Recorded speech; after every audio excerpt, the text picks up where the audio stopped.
Hello. Okay, so good morning everyone. Good morning. Good morning Roshan, good morning Jenny. कैसे आप लोग? बोलो। Okay, so from today we are going to start with your paper number 2। ठीक है, paper name is business laws. ठीक है, कुछ idea है पेपर के बारे में? थोड़ा बहुत देखिए। Okay, so before starting with this paper late me introduce my self, है ना। माई name is Avinash Jha.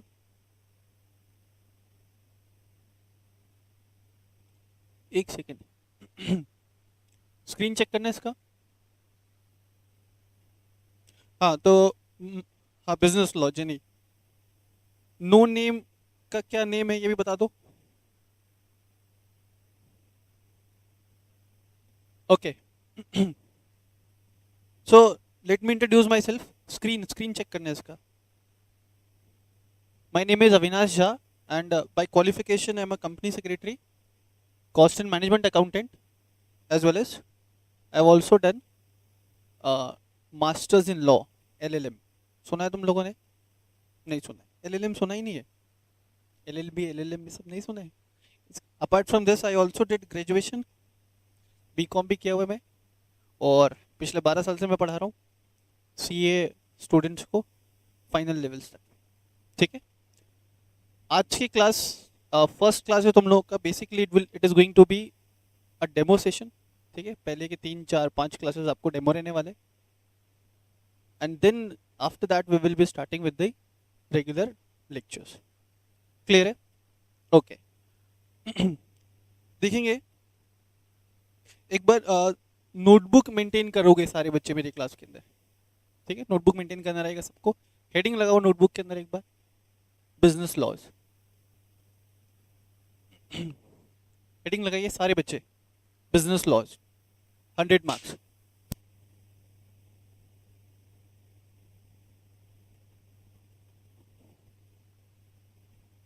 Business laws.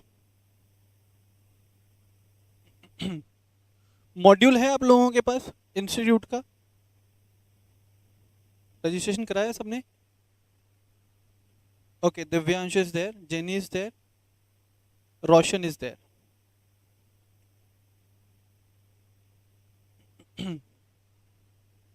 एक सेकंड बेटा, ऑनलाइन वाले।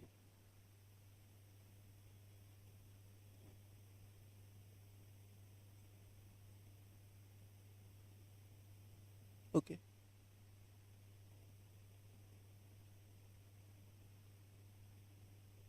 तो बेसिकली ये जो पेपर है आपका, it is going to be for 100 marks.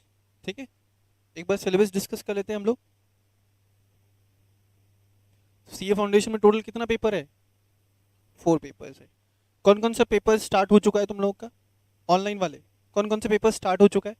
तो we have already started with accountancy, then economics का पेपर स्टार्ट हो गया आपका, as well as business mathematics वाला पेपर भी स्टार्ट हो चुका है। तो लास्ट पेपर जो स्टार्ट होना बाकी था, दैट इज बिजनेस लॉज।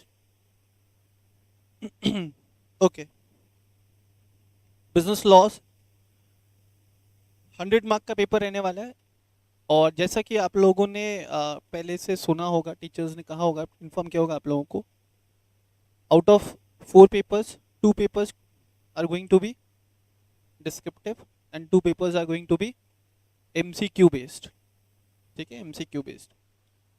ठीक है, अब दो जो डिस्क्रिप्टिव पेपर हैं आपके, उसमें से जो फर्स्ट पेपर है आपका accountancy is going to be descriptive one, and the second paper which is going to be descriptive is business laws. ठीक है, देखिए। बच्चों के पास मॉड्यूल नहीं है, और ये पेपर स्टार्ट करने से पहले एक बार मैं सिलेबस डिस्कस करना चाहूंगा।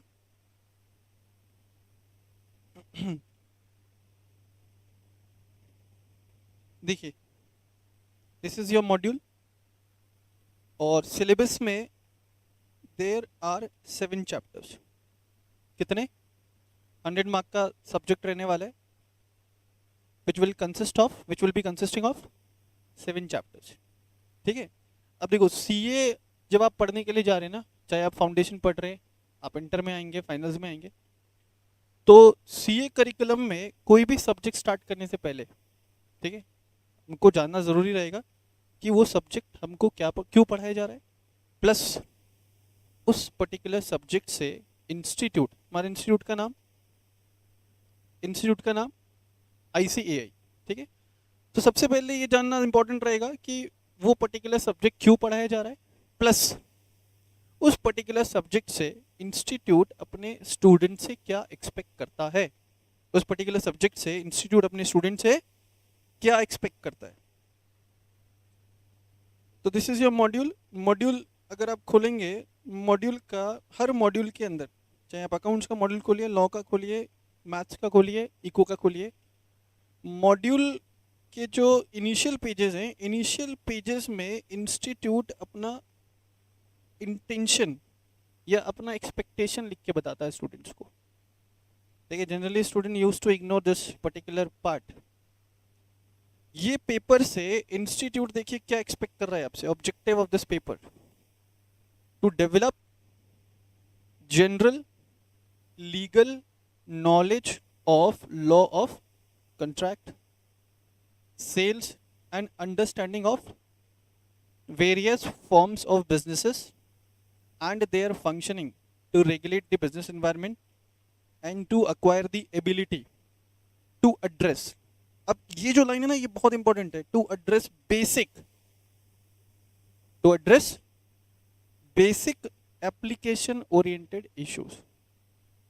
जब तुम ये 3 लाइन पढ़ते हो ना ऑब्जेक्टिव वाले पैराग्राफ के अंदर, तो 3 लाइन पढ़ के इंस्टीट्यूट का एक्सपेक्टेशन समझ में आता है, ठीक है। देखो फाउंडेशन में आप जितने भी सब्जेक्ट्स पढ़ रहे हैं, चाहे आप अकाउंटेंसी पढ़ रहे हैं, चाहे आप मैथ्स पढ़ रहे हैं, चाहे आप लॉ पढ़ रहे हैं, चाहे आप इकोनॉमिक्स पढ़ रहे हैं, चारों पेपर्स में जब आप ऑब्जेक्टिव चेक करेंगे ना, तो यहाँ पे ये वर्ड यूज किया जाएगा, basic application oriented issues, basic application oriented issues. इसका क्या मतलब है सर? देखो पढ़ाई 2 तरीके से की जा सकती है ना। एक है working knowledge, working level knowledge, और एक है एक्सपर्ट लेवल नॉलेज। क्या बोला मैं? Working level knowledge and expert level knowledge. What would be the difference? What would be the difference? Online वाले, good morning, the trading desk, what could be the difference between the working level of knowledge and expert level of knowledge? Let's say for example I am a teacher of law, ठीक है, law पढ़ाता हूँ मैं, ठीक है, CA में पढ़ाता हूँ, सीएस में पढ़ाता हूँ, सीएमए में पढ़ाता हूँ, और इनफैक्ट जो स्टूडेंट जुडिशरी प्रिपरेशन करते हैं, जुडिशरी प्रिपरेशन सुने हो, जज वगैरह, मजिस्ट्रेट वगैरह का जो प्रिपरेशन होता है वो भी मैं पढ़ाता हूँ। तो मेरा कोर एक्सपर्टीज कौन से सब्जेक्ट में रहने वाला है? My core expertise is going to be in law subject. Yes or no? Yes sir. लेकिन इसका ये मतलब नहीं है कि मेरे को किसी दूसरे सब्जेक्ट्स का अवेयरनेस नहीं है। आप समझ रहे हो? ठीक है, मेरे पास एक्सपर्टीज लेवल ऑफ नॉलेज होना चाहिए किसमें? लॉ वाले पेपर में। बट मेरे को वर्किंग लेवल ऑफ नॉलेज होना चाहिए दूसरे सब्जेक्ट्स में, फिर चाहे वो कॉस्टिंग है, फिर चाहे वो एफएम है, टैक्स है, अकाउंट्स है, एफएम है, यस एसएम है, जो भी दूसरे सब्जेक्ट्स है जो हमारे सीए करिकुलम में है, सीएस करिकुलम में। यस और no? What could be the difference? Working level knowledge का मतलब we need not to go in depth, और expert level of knowledge we need to go in depth. तो sir ये यहाँ से एक चीज़ का क्लैरिटी हमको मिल सकता है कि फाउंडेशन लेवल पे जितने भी पेपर्स आपसे पूछे जाएंगे, जो लेवल ऑफ क्वेश्चंस रहेगा वो हमेशा क्या रहेगा? एवरेज। यही जब तुम इंटर में इंटर करते हो ना, तो इंस्टीट्यूट लिख करके देता है to acquire expert level of knowledge. Final जब आप पढ़ते हो ना, to acquire expert level of knowledge. तो जहां बोला एक्सपर्ट लेवल ऑफ नॉलेज, वहां पे इंस्टीट्यूट क्या एक्सपेक्ट करेगा कि उस पर्टिकुलर सब्जेक्ट मैटर से रिलेटेड कोई भी प्रॉब्लम, कोई भी क्वेश्चन स्टूडेंट एड्रेस कर पाए। तो जो लेवल ऑफ क्वेश्चन रहने वाले हैं हमारे पेपर्स के अंदर is either it will be average और इजी। बिलो एवरेज नहीं बोल सकते, इजी। ठीक है, टफ नहीं रहेगा कुछ भी। मेरी बात समझ में आ रही है क्या? लेकिन हम लोग सीए स्टूडेंट्स हैं, ऑल्दो इंस्टीट्यूट हमसे क्या एक्सपेक्ट कर रहा है, वर्किंग लेवल ऑफ नॉलेज, लेकिन क्लास के अंदर, क्लास के अंदर जो मैं तुमको पढ़ाऊंगा, I will try to give you expert level of knowledge. Reason being, we are going to be a chartered accountant and chartered accountants are experts. और ये जो भी टॉपिक्स हैं अभी फाउंडेशंस के अंदर, it is not going to be repeated इधर in inter में होगा, कुछ टॉपिक्स रिपीट होंगे लेकिन वो बहुत मिनिमल लेवल पे, और फाइनल्स में भी रिपीट नहीं होगा as far as law is concern. ठीक है, तो जब ये रिपीट नहीं होगा, हम एक बार ही पढ़ रहे, तो रिस्पॉन्सिबिलिटी है टीचर की क्या, कि वो इन डेप्थ जाकर के पढ़ा दे। ऑल दो इंस्टीट्यूट क्या नहीं एक्सपेक्ट कर रहा है, एक्सपर्ट लेवल। टीचर की क्या जिम्मेदारी होनी चाहिए, एक्सपर्ट लेवल ऑफ नॉलेज से। Is it clear? ठीक है, देखिए उसके बाद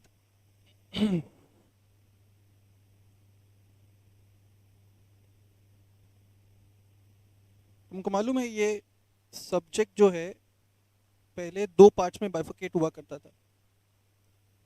पहले ये सब्जेक्ट सिर्फ 60 मार्क्स का हुआ करता था, now it is for 100 marks. इसका मतलब, इसका मतलब कि जो इम्पोर्टेंस है इस पर्टिकुलर सब्जेक्ट का in CA foundation has been drastically improved, है ना, और हैज बीन ड्रास्टिकली इंक्रीज्ड। पहले बच्चे जो है 60 नंबर का लॉ पढ़ते थे, अभी कितने मार्क्स का पढ़ना है, अभी कितने मार्क्स का पढ़ना है, 100 मार्क्स का पढ़ना है। ठीक है, देखिए सिलेबस में सबसे पहले चैप्टर्स के नाम लिखना सारे बच्चे, ताकि हमें याद तो रहे कि सिलेबस में क्या है। Indian contract act 1872,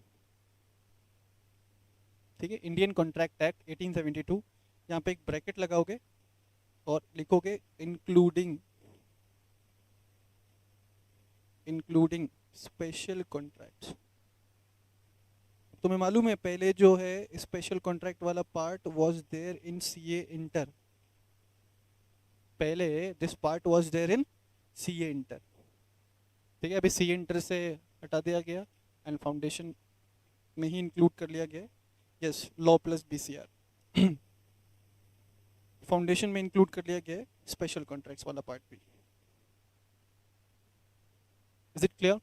okay, next one is the sales of goods act 1930। Second chapter will be the Sales of Goods Act 1930. How many of you are also doing BCom along with CA Foundation? How many of you are also doing BCom online वाले?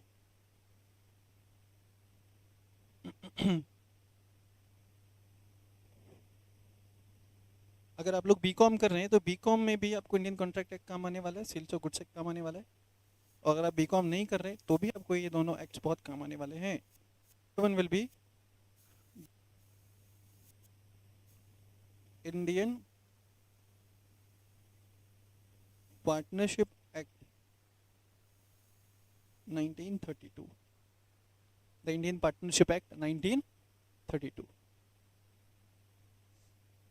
Okay, Roshan is there who is doing BCom along with CA. तो रोशन आपको BCom में भी Indian contract act आने वाला है। Okay, next part, दी companies act, है ना, 2013। अब यहाँ पे ब्रैकेट में लगाने का इंट्रोडक्शन, फाउंडेशन में कंपनीज एक्ट का सिर्फ इंट्रोडक्शन पार्ट इज दैट।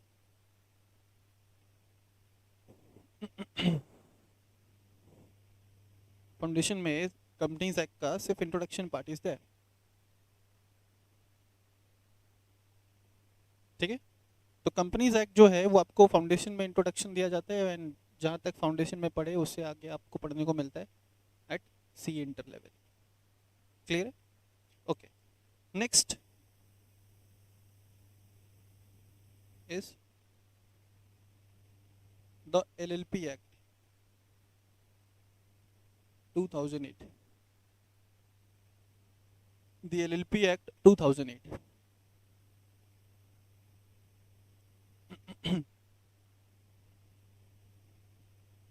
लिखा। इसके बाद the negotiable instrument act 1881, the negotiable instrument act 1881।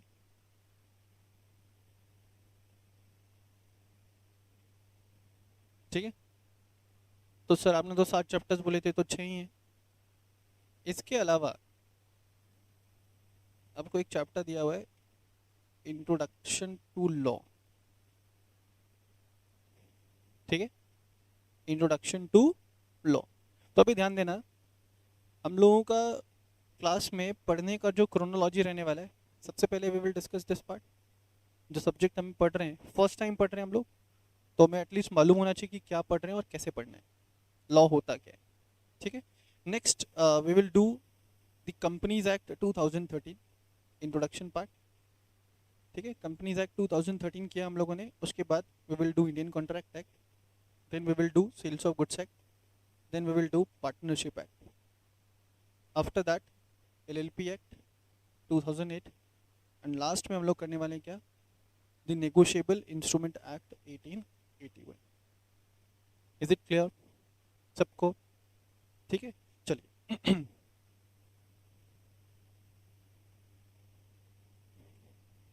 तो एक बार ना हेडिंग लगाओ सभी बच्चे। हेडिंग क्या लगाओगे? Introduction to law, introduction to law.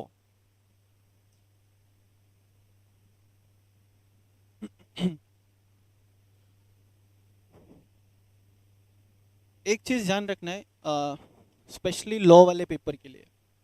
ठीक, लास्ट अटेम्प्ट में जो सीए फाउंडेशन का रिजल्ट वाज 25%, उससे पहले it was approx 25%। Approx 25% result है अभी पिछले 2 अटेम्प्ट्स का। उससे पहले 30% के आसपास था। तो it means on an average 70 to 75% students, ठीक है, फेल हो जाते हैं। किसमें? सीए फाउंडेशन के पेपर में, है ना। अब कोई 70% स्टूडेंट फेल हो रहा है या 75% स्टूडेंट्स अगर फेल हो रहे हैं ना, तो एक जो कॉमन सब्जेक्ट है जिसमें बच्चे फेल होते हैं वो है आपका लॉ। क्यों होते हैं सर फेल? पढ़ते नहीं है? ऐसा नहीं है, ठीक है, पढ़ते नहीं है ऐसा नहीं है। ऐसा नहीं हो सकता कि 70% स्टूडेंट जो फेल हो रहा है वो लॉ पढ़ के नहीं जा रहा है। पढ़ के जा रहा है, लिख के नहीं आ रहा है। क्या डिफरेंस है? पढ़ने और लिखने में देयर इज अ डिफरेंस। मेरी बात समझ में आ रही है? पढ़ने और लिखने में there is a great difference. मेरा काम है तुमको पढ़ाना और लिखाना भी। तो जो चीज़ें जिस क्लास के अंदर मैंने पढ़ा दिया, लिखा दिया, वो चीज़ें सेम डे जा करके अगर आप रिवाइज करते हो, लिख के प्रैक्टिस करते हो, लिख के क्या प्रैक्टिस करना है, कैसे प्रैक्टिस करना है, वो मैं आपको क्लास के दौरान बताते हुए चलूँगा। जो इंस्ट्रक्शन मैं आपको क्लास के अंदर दे रहा हूँ वो सारे इंस्ट्रक्शंस आपको घर पे जाके फॉलो करने हैं। ठीक है, आज क्या डेट है? 2 दिसंबर। ओके, 2 दिसंबर 2023। ठीक है, तो मेक इट अ रूल, हमारी जो क्लासेस हैं वो डेली होंगी। ठीक, Monday to Saturday. Monday to Saturday में जो भी चीज़ें मैं आपको पढ़ा करके भेज रहा हूँ, ठीक है, मैंने 1.5 आवर्स की क्लासेस होगी ऑन एन एवरेज डेली। जब आप उसको घर पे जाके 1.5 घंटे में जो मैंने पढ़ाया, अगर आप उसको घर पे जा करके रिवाइज करते, तो रिवाइज करने के लिए it will hardly take 15 to 20 minutes. अगर आप वो 15 to 20 मिनट्स स्टार्टिंग से इस सब्जेक्ट को देते हो, है ना, गारंटीड तुम लोग पास होने वाले।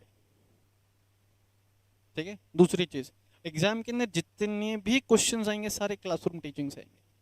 ऐसा कोई भी क्वेश्चन नहीं आएगा जो मैंने क्लास में नहीं पढ़ाया रहेगा।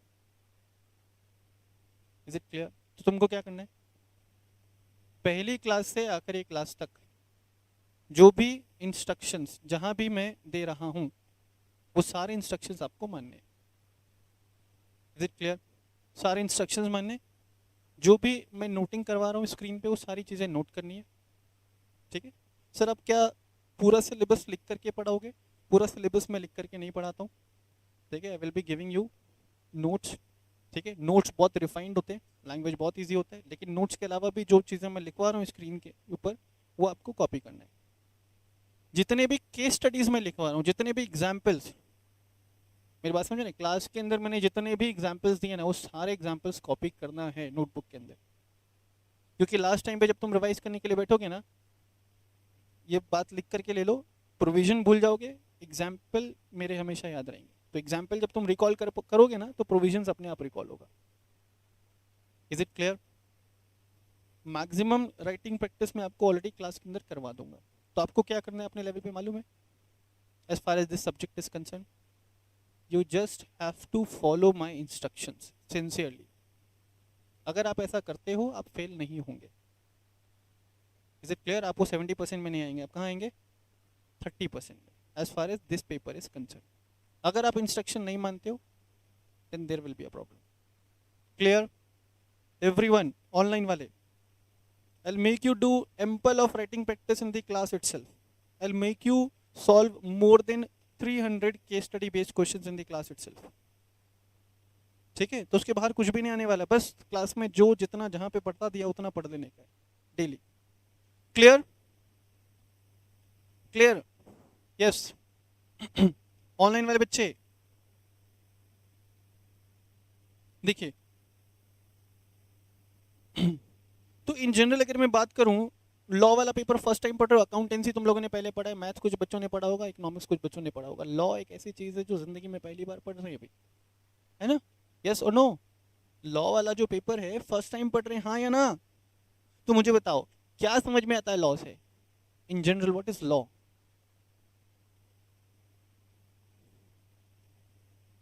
इन जनरल मुझे बताओ, लॉ का मतलब कानून है। ये तो ट्रांसलेशन हो गया ना, ये तो ट्रांसलेशन हो गया। मुझे बताइए in general what is law?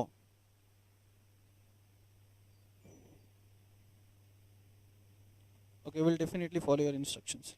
Okay, what is law in general बताइए मुझे सारे बच्चे, क्या होता है? अरे यू हैव टू इंटरेक्ट, बोलिए। ये वर्ड तो सुना रहेगा ना पहले, लॉ कानून क्या होता है इन जनरल, जो तुमको समझ में आता है बोलने का भी, rules and regulations. Okay, anything else? Law का मतलब बच्चे ने बोला rules and regulations, anything else?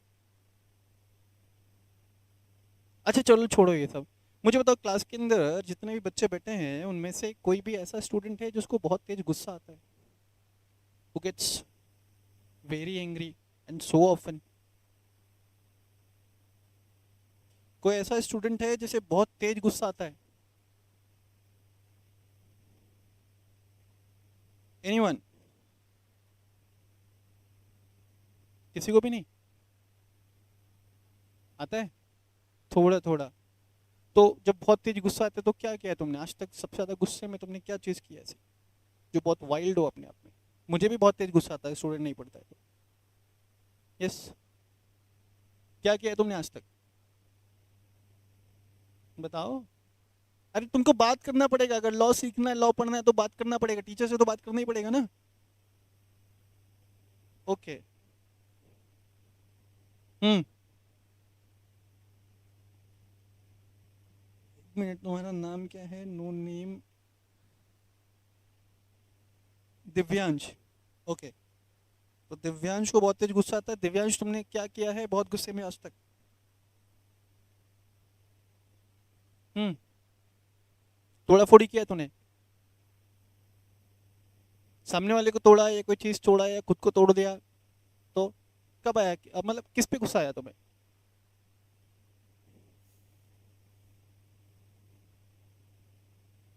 अरे यार बात तो करनी पड़ेगी। हाँ,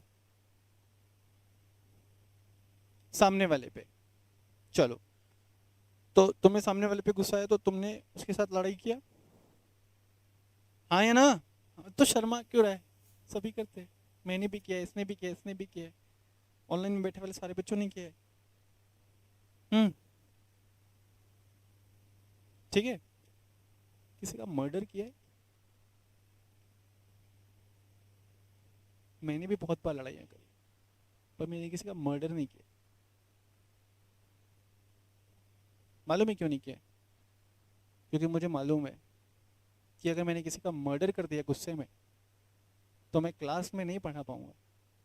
आई will be sent behind the jail. Yes और नो? मैंने गुस्से में किसी का मर्डर कर दिया तो मुझे जेल जाना पड़ेगा, ये बात मुझे पता है। भगवान जी ने आके बोला ऊपर से? नहीं। कैसे पता है? तो सर लॉ में लिखा हुआ है ना? This law, Indian penal code is IPC की धारा 302 के तहत। ऐसा कुछ सुना है? ऐसा कुछ लाइन वगैरह मूवीज, पुराने मूवीज, अभी तो सारे मूवीज में आता है। अगर लॉ में ऐसा नहीं लिखा होता तो कोई भी आदमी दूसरे आदमी का छोटी छोटी बातों पर क्या कर देता? मर्डर कर देता। सोच के देखो, मान लो कि ऐसा कोई लॉ ही नहीं है जो बोलता है कि किसी का मर्डर करने पे जेल होगा, या मान लो कि ऐसा लॉ आ गया, बोला मर्डर करने पे ना उसको ऐसा रिवॉर्ड दिया जाएगा, तो हमारे हाथ बंधे हुए हैं। किससे? कानून से, लॉ से। नहीं होता तो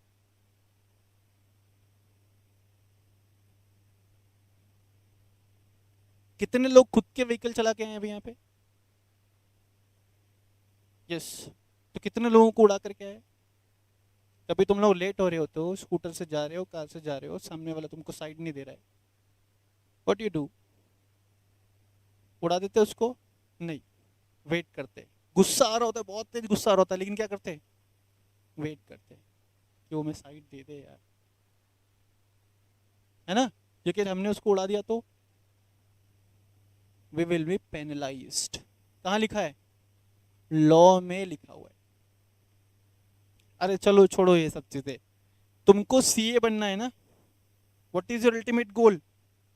सीए बनना है, ठीक है? तो सीए बनने के लिए सीए फाउंडेशन पास करना है, इंटर पास करना है, ट्रेनिंग करना है, फाइनल पास करना है। ऐसा कहाँ लिखा हुआ है? लॉ में। नहीं लिखा होता तो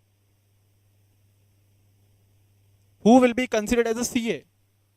तो person who is a member of Institute of Chartered Accountants of India is to be considered as CA. And for becoming a member of Institute of Chartered Accountants of India, foundation, inter, final, training, blah blah blah blah blah blah. Yes or no? लिखा हुआ है, इसलिए foundation पढ़ रहे हो। नहीं लिखा होता तो सेल्फ डिक्लेरेशन, आज मैं सीए, कल मैं सीएस, परसों में डॉक्टर, नेक्स्ट डे इंजीनियर। मेरी बात समझ में आ रही है क्या? मैं आपको इम्पोर्टेंट समझा रहा हूँ। तो लॉ होता क्या? इन जनरल अगर मैं बात करूं, law means any set of rules and regulations. Any set of, in general अगर मैं बात करूं,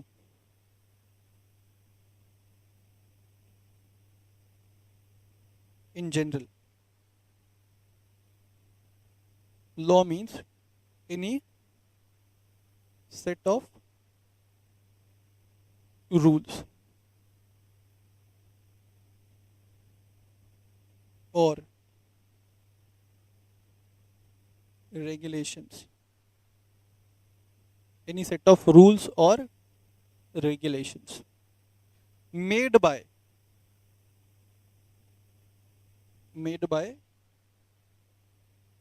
legislative authority। ये रूल्स एंड रेगुलेशंस कौन बना रहा है? Legislative authority. सर ये लेजिस्लेटिव अथॉरिटी कौन होता है? ये लेजिस्लेटिव अथॉरिटी मतलब लॉ मेकिंग अथॉरिटी।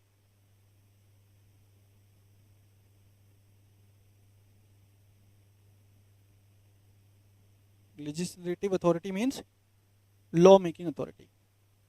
तो अभी तक क्या समझ में आता है? कोई भी set of rules, set of rules मतलब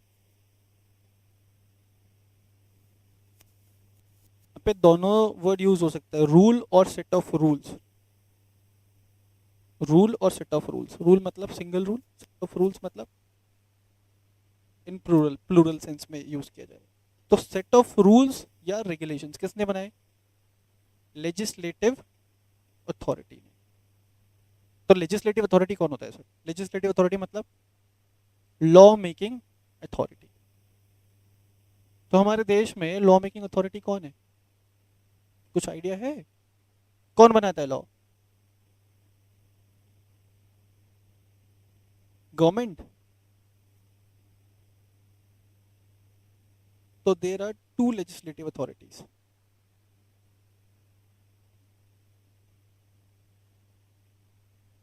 स्टेट गवर्नमेंट, ठीक है, दूसरा सेंट्रल गवर्नमेंट। दो लॉ मेकिंग अथॉरिटी है, स्टेट गवर्नमेंट और सेंट्रल गवर्नमेंट। स्टेट गवर्नमेंट क्या करता है बेटा? स्टेट गवर्नमेंट क्या करता है? वेरी गुड, स्टेट नहीं नहीं, स्टेट गवर्नमेंट के ऊपर क्या जिम्मेदारी है? To manage the affairs of the entire state, yes और नो? एंड सेंट्रल गवर्नमेंट के ऊपर क्या जिम्मेदारी है? सेंट्रल गवर्नमेंट के ऊपर क्या जिम्मेदारी है? To manage the affairs of the entire country. तो भाई जिम्मेदारियां है ना, किसके ऊपर? सेंट्रल गवर्नमेंट के ऊपर as well as state government के ऊपर। There is a responsibility. तो in order to discharge their responsibility, in order to discharge their responsibility, government के पास पावर होना चाहिए। अगर मेरे को कोई रिस्पॉन्सिबिलिटी दी गई है और वो रिस्पॉन्सिबिलिटी को अगर मुझे फुलफिल करना है, रिस्पॉन्सिबिलिटी कैरी आउट करना है, तो रिस्पॉन्सिबिलिटी कैरी आउट करने के लिए मुझे, मेरे पास क्या होने चाहिए? पावर्स होने चाहिए ना। मान लो कि I have given with the responsibility to teach CA foundation law paper, to complete this syllabus of CA foundation law paper. तो in order to carry out my responsibility I should be given with certain powers. कोई student अगर class में नहीं आ रहा है तो मेरे पास power होना चाहिए उसको डांटने का। कोई स्टूडेंट पढ़ नहीं रहा है, कोई स्टूडेंट मुझे डिस्टर्ब कर रहा है बार बार, कोई स्टूडेंट इररिलेवेंट क्वेश्चन पूछ रहा है मुझसे, तो मेरे पास पावर होना चाहिए उस बच्चे को रेस्ट्रिक्ट करने का, यस और no? Then only I will be able to fulfil my part of responsibility, yes और नो? तो भाई state government and central government को रिस्पॉन्सिबिलिटी दी गई है, रिस्पॉन्सिबिलिटीज कैरी आउट करने के लिए उन्हें पावर देना जरूरी है।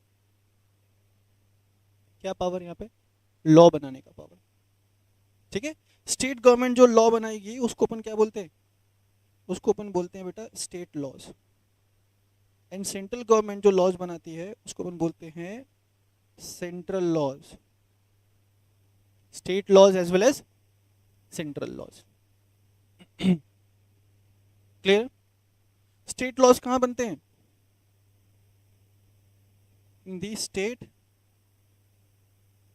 विधान Sabha, in the state Vidhan Sabha.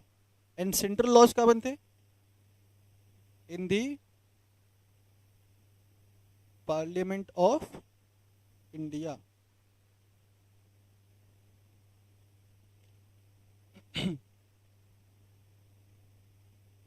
State laws जो बनेंगे ना, state laws shall be applicable only in a particular state, ऐसे लिख लो। राजस्थान, अभी हम लोग, अभी मैं राजस्थान में हूँ, राजस्थान से मैं क्लास ले रहा हूँ, और राजस्थान गवर्नमेंट अगर कोई लॉ लेकर के आती है जो राजस्थान विधानसभा में पास होता है, तो that will be applicable only for the state of Rajasthan. Is it clear? Parliament of India ने कोई लॉ बनाया तो that shall be applicable, that shall be applicable to all the states of India. That will be applicable to all the states of India. यहाँ तक copy करिए एक बार। तो sir अभी तक को मालूम चला लॉ का मतलब any set of, in general मैं बता रहा हूँ, लॉ का मतलब any set of rules and regulations जो कि बनाया जा रहा है किसके द्वारा, लेजिस्लेटिव अथॉरिटीज के द्वारा। लेजिस्लेटिव अथॉरिटी कौन है यहाँ पे, central government as well as state government. Central government and state government के पास पावर है लॉ बनाने का, कानून बनाने का। स्टेट गवर्नमेंट जो लॉ बनाएगी that will be called as state laws, ठीक है। और जो स्टेट लॉज है वो एप्लीकेबल होगा only for a particular state. As far as central law is concern, central law बनाए जाएंगे कहाँ पे, पार्लियामेंट ऑफ इंडिया में, and that will be applicable, that will be applicable to all the states of, to all the states of India. Is it clear? Okay. Now moving on to the next part. Sir आपने बोला कि central government and state government के पास power है law बनाने का, ये power उन्हें कहां से मिला, कहां लिखा हुआ है? तो बेटा central government and state government derives the power from constitution of India. तो कॉन्स्टिट्यूशन ऑफ इंडिया के बारे में कुछ जानते हैं क्या अपन, क्या अपन कॉन्स्टिट्यूशन ऑफ इंडिया के बारे में कुछ जानते हैं? Anyone?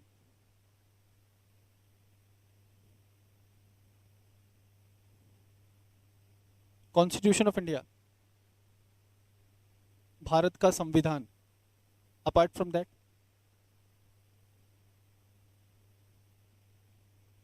Apart from that junior classes वगैरह में तुम लोगों ने पढ़ा रहेगा, सुना रहेगा, आए ना?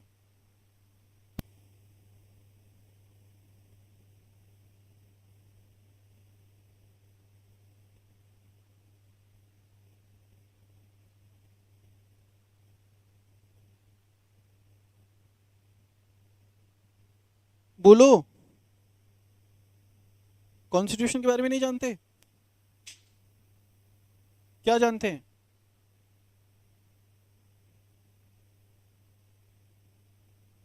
इसमें बहुत सारे रूल्स लिखे हुए हैं। देखो पहली बात, अगर हमें कॉन्स्टिट्यूशन के बारे में बेसिक लेवल ऑफ नॉलेज भी नहीं है तो हमें खुद पर शर्म आनी चाहिए।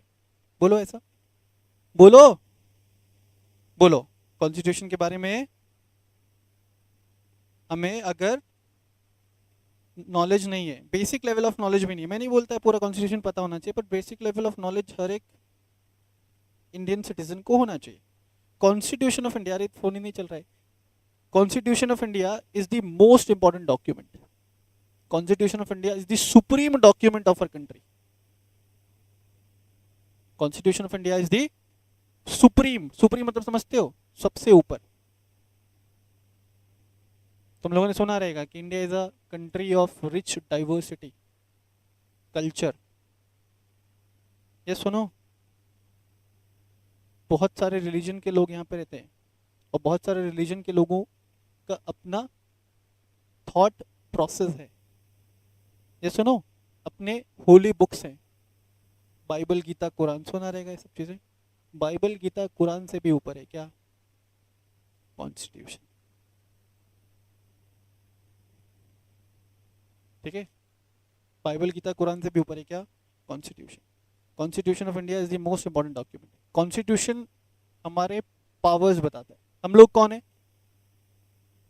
हम लोग हैं सिटीजन्स ऑफ इंडिया। मेरी बात समझ में आ रहा है क्या? तो कॉन्स्टिट्यूशन ऑफ इंडिया डिफाइन करता है क्या, powers of citizens of India. We derive our powers, we derives our power from, we derive our powers from constitution of India. ठीक है, वी का मतलब यहां पे कौन, जितने भी यहाँ पे लोग हैं, जितने भी यहाँ पे ऑर्गेनाइजेशंस हैं, एजेंसीज है, ठीक है, गवर्नमेंट है, सब लोग किसके दायरे में आएंगे, कॉन्स्टिट्यूशन के दायरे में। गवर्नमेंट है, कॉन्स्टिट्यूशन ऑफ इंडिया को mother of all the laws भी कहा जाता है। इंडिया में जितने भी लॉज बनाए जाएंगे या बनते हैं, all the laws in India has got its inception from the constitution, ऐसे किसी भी सब्जेक्ट मैटर पे लॉ नहीं बनाया जा सकता है, या लॉ में ऐसा कोई भी प्रोविजन, किसी भी लॉ में ऐसा कोई प्रोविजन नहीं डाला जा सकता जो किसके खिलाफ हो, जो किसके खिलाफ हो, कॉन्स्टिट्यूशन ऑफ इंडिया के खिलाफ हो। Is it clear? जो कॉन्स्टिट्यूशन ऑफ इंडिया के खिलाफ हो। यस, सही बोल रहे हैं आप लोग, रोशन देन दिव्यांश। तो कॉन्स्टिट्यूशन ऑफ इंडिया एम्पावर कर रहा है किसको, central government as well as state government को, क्या करने के लिए, लॉ बनाने के लिए ऑन वेरियस सब्जेक्ट मैटर्स। ठीक है, अब तुम एक बार ये भी सोच के देखना, देखो कॉन्स्टिट्यूशन पावर दे रहा है किसको, सेंट्रल गवर्नमेंट को एंड स्टेट गवर्नमेंट को लॉ बनाने का। तो क्या central government and state government किसी भी सब्जेक्ट पे लॉ बना सकता है? मान लो कि कल सुबह तुम लोग उठे, आज 2 तारीख है ना, 3 तारीख को सुबह उठे, पेपर में एक न्यूज़ छपता है और बोलता है कि गवर्नमेंट, राजस्थान गवर्नमेंट ने हंसने पे टैक्स लगा दिया लोगों को।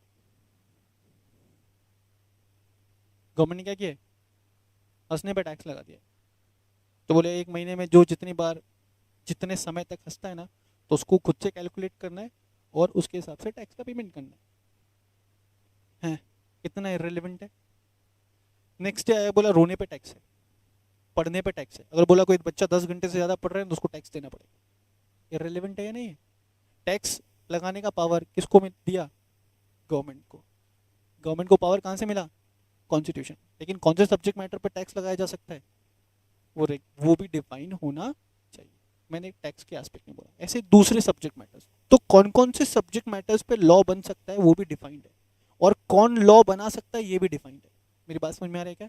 कौन कौन से सब्जेक्ट मैटर्स पे टैक्स, सॉरी, लॉ बन सकता है वो भी डिफाइंड है, एंड कौन लॉ बना सकता है ये भी डिफाइंड है। कहां पे, constitution of India. Is it clear सबको? ओके, तो अभी तक क्या समझे हम, law means any set of rules made by the legislative authorities. Legislative authorities का मतलब यहाँ पे लॉ मेकिंग अथॉरिटीज। तो basically there are 2 law making authorities, पहला स्टेट गवर्नमेंट, दूसरा सेंट्रल गवर्नमेंट। स्टेट गवर्नमेंट जो लॉ बनाएगा उसको क्या बोल रहे हैं यहाँ पे, स्टेट लॉज बोल रहे हैं। सेंट्रल गवर्नमेंट जो लॉज बनाएगा उसको क्या बोल रहे हैं यहाँ पे, सेंट्रल लॉज बोल रहे हैं। स्टेट गवर्नमेंट ने जो लॉ बनाया वो कहाँ पे एप्लीकेबल होगा, only for a particular state. Central government ने जो लॉ बनाया वो कहाँ पे एप्लीकेबल होना है, टू ऑल दी स्टेट्स। ठीक है, अब लॉ क्यों बना रहे, लॉ क्यों बना रहे, तो देखो पहले बोला कंट्रोल करने के लिए या मुझे रेगुलेट करने के लिए। अगर आईपीसी में नहीं लिखा होता ना कि किसी को जान से मारने पे जेल होगी, तो लोग छोटी छोटी बातों पे क्या करते, एक टीचर क्लास में घुसा, ठीक से नहीं पढ़ा रहा है, बच्चे को नहीं समझ में आ रहा है, बच्चे ने गन निकाला बैग से और टीचर को शूट कर दिया। Is it clear? अगर शूट करने पे क्या नहीं हो, जेल नहीं हो। तो तुम्हें नहीं लगता पर्पस क्या हो सकता है यहाँ पे, रेगुलेट करना, कंट्रोल करना। लोगों में कानून का डर होना चाहिए। अच्छा, तुम लोग कभी जंगल सफारी किए हो, जंगल गए हो, एनीवन? बोलिए, जंगल सफारी किए हो कोई भी? नहीं, नहीं। तो जंगल में कोई कानून होता है क्या? मान लो कि मैं जंगल सफारी करने के लिए गया, इमोशनल हो गया एक टाइगर को देख करके, ठीक, वो मुझे खा गया। तो मेरे को खा गया मतलब मेरा मर्डर हो गया ना, उसको जेल में डाल सकते हैं? टाइगर को उठा के जेल में डालेंगे? नहीं। लेकिन मैंने टाइगर को मारा तो,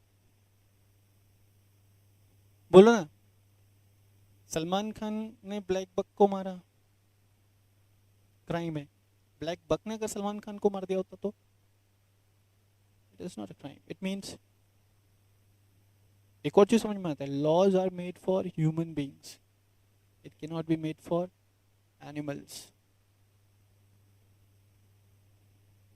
है ना? तुमने शेर को मारा, क्राइम है, शेर तुमको खा गया, उसका ब्रेकफास्ट है, लंच है, डिनर है, एज द केस में बी. यस और नो?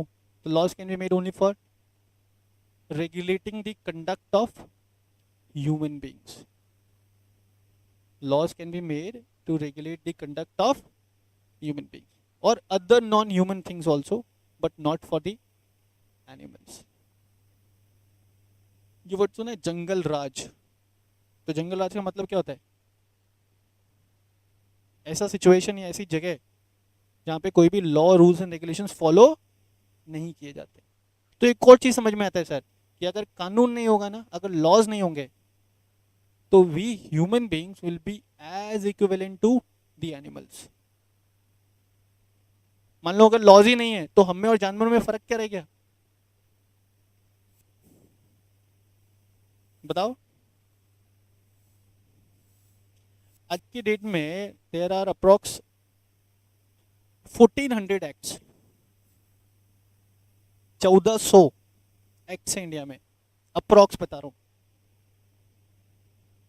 हर चीज के लिए एक्ट है. कितने बोला मैं? 1400. अगर ये नहीं हुए तो क्या? अगर ये नहीं हुए ना तो मैं बोलता हूं ह्यूमन सिविलाइजेशन ही खत्म हो जाएगा. तो एक सिविलाइज्ड सोसाइटी बनाने के लिए, बसाने के लिए कानून का होना बहुत जरूरी है. तुम सोच के देखना, अभी मोदी जी रात को 8 बजे आए और उन्होंने अनाउंस कर दिया टीवी पे आके कि 10 मिनट के लिए हम इस देश से सारे कानून हटा रहे. मोदी जी आके क्या बोल रहे? 10 मिनट के लिए हम इस देश से सारे कानून हटा रहे. बवंडर मच जाएगा, बवाल हो जाएगा. सिर्फ 10 मिनट के लिए. 10 मिनट तो भी बहुत ज्यादा टाइम हो गया. 2 मिनट के लिए लॉज हटा दो. कुछ भी कर सकते हो 2 मिनट के अंदर तुम लोग, and it will not be legal, it will not be punishable. You also must have heard this line either from your parent or grandparent कि आदमी सबसे बड़ा जानवर है. सुने? पेरेंट से या ग्रैंड पेरेंट से, अंकल से, आंटी से, पड़ोसी से, इधर उधर से, कि आदमी सबसे बड़ा जानवर है, आदमी से खतरनाक कोई नहीं है. हाँ या ना? हाँ. और इस आदमी को कंट्रोल करने के लिए क्या बनाना पड़ेगा? लॉ. तुम समझ रहे क्या? तो पर्पस क्या हो सकता है? पहला, to regulate the conduct,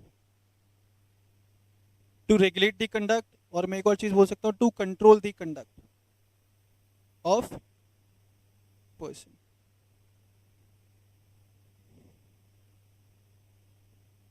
is it clear?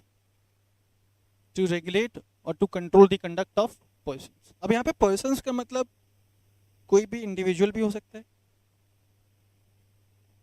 Person का मतलब कोई भी कंपनी भी हो सकता है. पर्सन का मतलब कोई भी फर्म भी हो सकता है, कोई ट्रस्ट हो सकता है, कोई सोसाइटी हो सकता है, कोई BOI हो सकता है, कोई AOP हो सकता है. मतलब this word has a wider meaning. तो laws can be made to regulate the conduct of individuals like me and you. Laws can be made to regulate the conduct of companies, है ना? Companies Act is there. Laws can be made to regulate the conduct of partnership firms. Partnership Act is there. Laws can be made to regulate the conduct of trust. Laws can be made to regulate the conduct of society. But laws can never be made to regulate the conduct of animals. क्या लगता है तुम्हें? Laws cannot be made to regulate the conduct of animals. तो law क्या in general, आज के बाद अगर कोई पूछे what will be the answer? Any set of rules and regulations. Any set of rules and regulations. किसने बनाया? लेजिस्लेटिव अथॉरिटी ने. लेजिस्लेटिव अथॉरिटी मतलब law making authority. Law making authority कौन? State government and central government. कहाँ पे बोला ये? Constitution of India में. कॉन्स्टिट्यूशन ऑफ इंडिया पावर दिया किसको? सेंट्रल गवर्नमेंट को एंड स्टेट गवर्नमेंट को. क्या? लॉ बनाने का. ठीक है. लॉ बनाने का। सेंट्रल गवर्नमेंट ने जो लॉ बनाया उसको क्या बोला? Central laws. स्टेट गवर्नमेंट ने जो लॉ बनाया उसको क्या बोला? State laws. स्टेट लॉज कहाँ बनते हैं? स्टेट विधानसभा। सेंट्रल लॉज कहाँ बनते हैं? Parliament of India. Is it clear? क्यों बना रहे हैं laws? To regulate the conduct, किसी चीज को रेगुलेट करने के लिए या कंट्रोल करने के लिए। पहला ये पर्पस हो सकता है। दूसरा और क्या पर्पस हो सकता है लॉ बनाने का? सोच के बताओ। एक पर्पस तो समझ में आया, तो लॉ बनाने का पर्पस हो सकता है किसी चीज को रेगुलेट करना या किसी चीज को कंट्रोल करना। What could be the other purpose?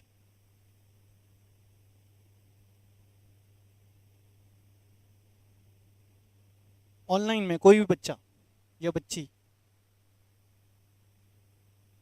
What could be the purpose? एक तो समझ में आ गया, दूसरा बोलो ना, और क्या पर्पस हो सकता है कानून बनाने का? देश को सही तरीके से चलाना। अरे और कोई आंसर? देखो एक और पर्पस क्या हो सकता है, समझो। If in a society we are coming up with any particular issue, any particular problem. If in a society we are coming with a particular issue or particular problem, for example, तुम लोगों ने देखा होगा कि भाई आज जब in order to grow the country, okay, that could be one of the reason. अभी मैं जो बता रहा हूँ उसको समझने की कोशिश करो। तुम लोगों ने देखा होगा कि भाई जब समर आता है ना, मई जून जुलाई, टेम्परेचर कहाँ तक जाता है? टेम्परेचर कहाँ तक जा रहा है? 50 डिग्री, 52। अभी लास्ट ईयर राजस्थान में देयर इज वन विलेज जहाँ पे टेम्परेचर गया था 55 डिग्री, 55 डिग्री सेल्सियस। कितना? 55 डिग्री सेल्सियस। तो इतना गर्मी पड़ना, रीजन क्या है? तो बताते भाई एक बहुत बड़ा जो रीजन है वो ओजोन डिप्लेशन है ना। ओजोन डिप्लेशन किससे हो रहा है? पोल्यूशन की वजह से। दूसरा, more and more number of trees are being cut down. सोच के देखना, अभी हम लोग कोई भी सब्जेक्ट रिलेटेड बात नहीं कर रहे, जनरल टॉपिक डिस्कस कर रहे। तो गर्मी बहुत बढ़ रही है, ओजोन डिप्लेशन हो रहा है, पोल्यूशन बढ़ रहा है, पेड़ कट रहे हैं, हाँ है ना। अब तुम सोच के देखो, अभी 2023 में हम लोग बैठे हैं, कम से कम 30 साल तो और जी लेंगे ना, ऐसा लगता है। ठीक है, 30 साल के बाद what could be the probable temperature? आज अगर 50 डिग्री 55 डिग्री तक जा रहा है टेम्परेचर, 30 साल के बाद टेम्परेचर कहाँ तक जा सकता है? We never know. 65 70 75, मतलब ऐसा भी हो सकता है कि भाई जैसे आदमी धूप में निकलेगा ना, he or she will start burning। तो मुझे नहीं लगता कि ये बहुत बड़ा एक प्रॉब्लम है जो दिख रहा है आने वाले समय में। एक और चीज तुमको बताता हूँ, आज के टाइम में हर एक के घर में, तुम देखो किसी घर में जाओ तो देर his or her house will be fully furnished। अगर फुली फर्निश्ड नहीं भी होगा तो पार्शली फर्निश्ड तो होता ही है। अब इतने सारे घर बन रहे हैं, इतने सारे कॉम्प्लेक्सेस बन रहे हैं, बिल्डिंग्स बन रहे हैं, फुली फर्निश्ड। फर्नीचर के लिए लकड़ी कहाँ से आ रहा है? तो पेड़ कट रहा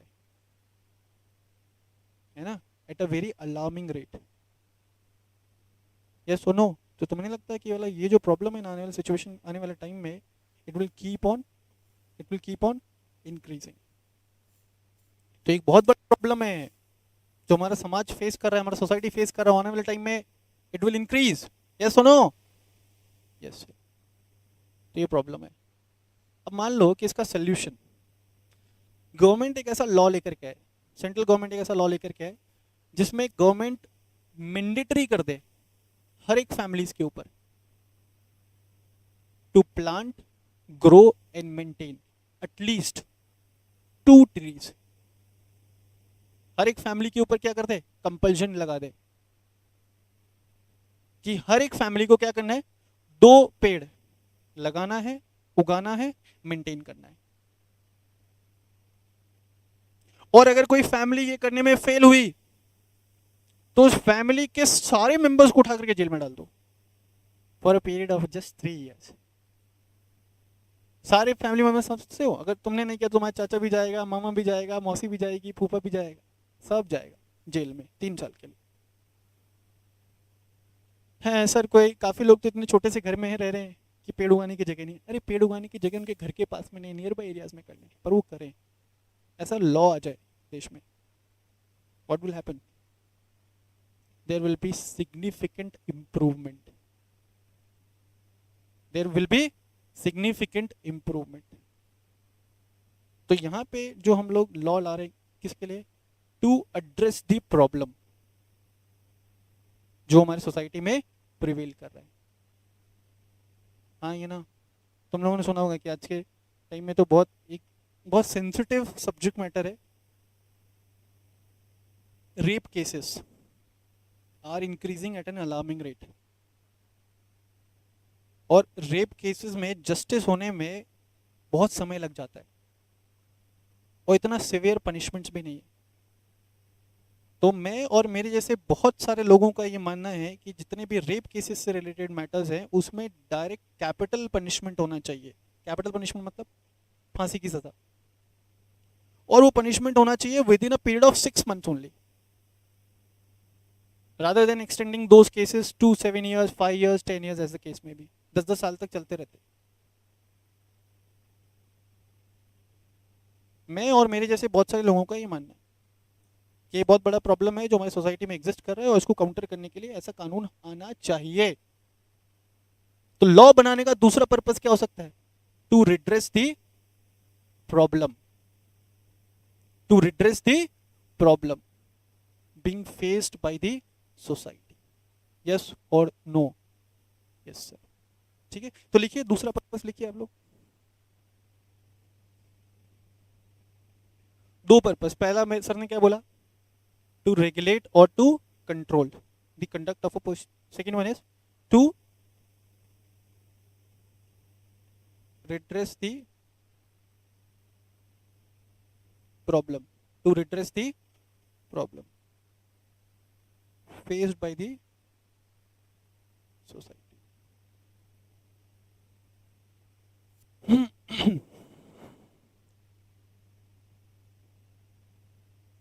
डन। आई होप यहाँ तक सभी को सारी चीज़ें क्लियर हैं। ऑनलाइन वाले बच्चे अभी तक जो भी मैंने पढ़ाया, अगर उसमें कोई डाउट है तो आप पूछिए।